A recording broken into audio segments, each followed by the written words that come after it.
He is known for his controversial ideas on the authenticity of the Hebrew Bible and the nature of the divine. He is recognized for his significant contributions to metaphysics, epistemology, political philosophy, ethics, and philosophy of mind and science. He is Baruch Spinoza, a renowned philosopher of Portuguese-Jewish origin from the Dutch Republic. Baruch Spinoza, a Portuguese-Jewish philosopher, emerged as a profound thinker during the Enlightenment and the Dutch Golden Age. His ideas, encompassing a wide range of philosophical discourse, left an indelible mark on the intellectual landscape of the 17th century. Raised in Amsterdam's Portuguese-Jewish community, Spinoza developed controversial notions about the Hebrew Bible and the nature of the divine. Such unorthodox beliefs led to his excommunication at a tender age of 23, causing him to be shunned not only by Jewish society but also by his own family. Although frequently branded an atheist, Spinoza's works do not explicitly argue against the existence of God. Nevertheless, his radical ideas challenged prevailing religious and philosophical dogmas of his time. Spinoza led a modest life as an optical lens grinder, collaborating with renowned scientists of his era, Constantin and Christian Huygens, in the design of microscope and telescope lenses. His refusal of prestigious teaching positions and rejection of societal rewards demonstrate his devotion to a solitary pursuit of knowledge. Unfortunately, at the age of 44, Spinoza succumbed to a fatal lung illness, potentially exacerbated by the inhalation of fine glass dust while grinding lenses. Despite his relatively short life, Spinoza's ideas endured, leaving an intellectual legacy that captured the attention of thinkers across the centuries.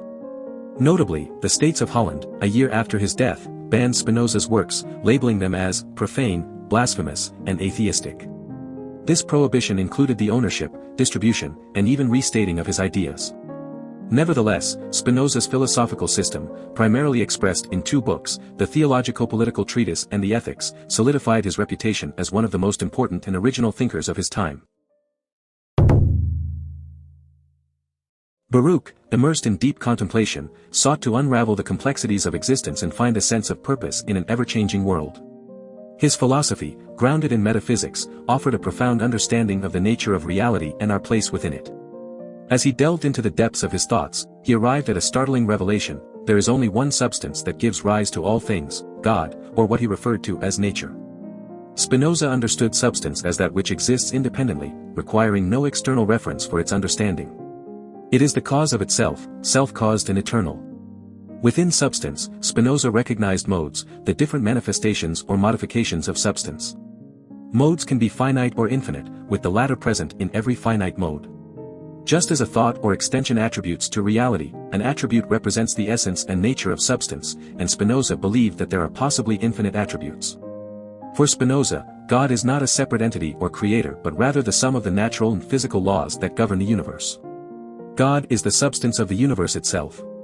He argued that no cause or reason can prevent the existence of a being with infinite attributes, and therefore, God must exist. This perspective aligns with Spinoza's view that the mind and the body are one, appearing under different attributes such as thought and extension. Addressing the nature of God further, Spinoza argued that God is the substance of the universe, encompassing all other substances. This notion challenges the idea of freedom and chance, suggesting that everything in the universe follows a deterministic order. Spinoza viewed human impulses and actions as products of causes beyond conscious awareness, echoing Freudian psychoanalysis. In his pursuit of knowledge and understanding, Spinoza questioned the possibility of fully grasping the workings of nature. While skeptical of the limitations of human knowledge, he emphasized the principle of sufficient reason, the belief that every phenomenon has a reason that can be understood through the relevant cause. This principle unifies causation and explanation, rejecting final causation and aligning with a deterministic perspective. Spinoza's philosophy, infused with Epicurean materialism, challenged dualistic notions such as Descartes' mind-body distinction.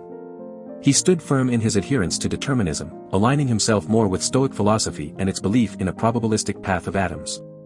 Spinoza saw emotions as cognitive in nature, originating from cognitions rather than arising independently. As Baruch Spinoza contemplated the depths of existence and the nature of God, his insights serve as a powerful tool to navigate the complexities of our daily lives. His philosophy encourages us to examine the interconnectedness of all things and embrace the deterministic order of the universe. By recognizing that our thoughts, actions, and emotions are products of countless causes and effects, we can find solace in understanding, acceptance, and the pursuit of knowledge. Spinoza's notion of blessedness figures centrally in his ethical philosophy.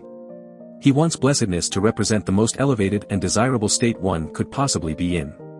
This understanding requires delving into Spinoza's idea of conatus, which refers to the innate drive for self-preservation and self-actualization. It also requires recognizing that perfection, in Spinoza's philosophy, does not refer to value, but rather to completeness. According to Spinoza, individuals are mere modifications of the infinite substance, and as such, they can never reach absolute perfection or blessedness. Only substance itself can achieve that lofty state. However, Spinoza believes that individuals can attain a lesser form of blessedness by gaining a pure understanding of themselves as definite modifications of substance within a web of relationships with everything else in the universe. This idea becomes evident in the final sections of Spinoza's work, the Ethics.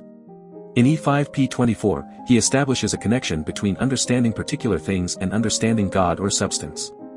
In E5p25, he links the conatus of the mind to a third kind of knowledge. These moves unify the metaphysical, epistemological, and ethical propositions Spinoza had developed throughout the work. It is from here that the concept of blessedness becomes tied to the amor Dei intellectualis, or the intellectual love of God. Spinoza's philosophy of blessedness urges individuals to strive for a deep and comprehensive understanding of themselves as part of the grand interconnectedness of the universe. By embracing this understanding, one can reach a state of blessedness, wherein they experience a profound connection to God or substance. This perspective offers a pathway to finding meaning and fulfillment in life, recognizing that our existence is intimately intertwined with the greater cosmic order. Baruch Spinoza, born on November 24, 1632 in Amsterdam, Netherlands, came from a traditional Jewish background. Growing up, he attended the Keter Torah Yeshiva, where he was educated by Rabbi Saul Levi Mortera and Rabbi Manasseh ben Israel. However, his academic pursuits in the Torah were cut short when he left at the age of 17 to support his family's importing business after the death of his elder brother, Isaac. Following the passing of his father in 1654, Spinoza and his younger brother Gabriel took charge of the struggling business. However, Spinoza's passion for philosophy was ignited during this challenging period. It was around this time that he began studying Latin with Franciscus van den Enden, a former Jesuit who was well versed in scholastic and modern philosophy, including the works of Descartes. Under the mentorship of van den Enden, Spinoza adopted the Latin name Benedictus de Spinoza and started teaching at his school. During his studies, Spinoza also became acquainted with various free-thinking groups, such as the Collegians and the liberal faction among the Mennonites. These groups rejected the authority of established churches and traditional dogmas, opening Spinoza's mind to new ideas and philosophical perspectives. He formed friendships with like-minded thinkers, including Peter Balling, Gerard Gels, and Ludwig Meyer, who would later become influential figures in their own right.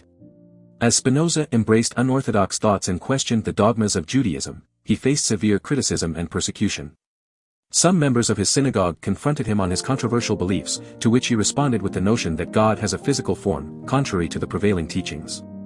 This led to an incident where he was attacked on the steps of the synagogue, leaving him deeply affected by the encounter. Do you want to explore more philosophers?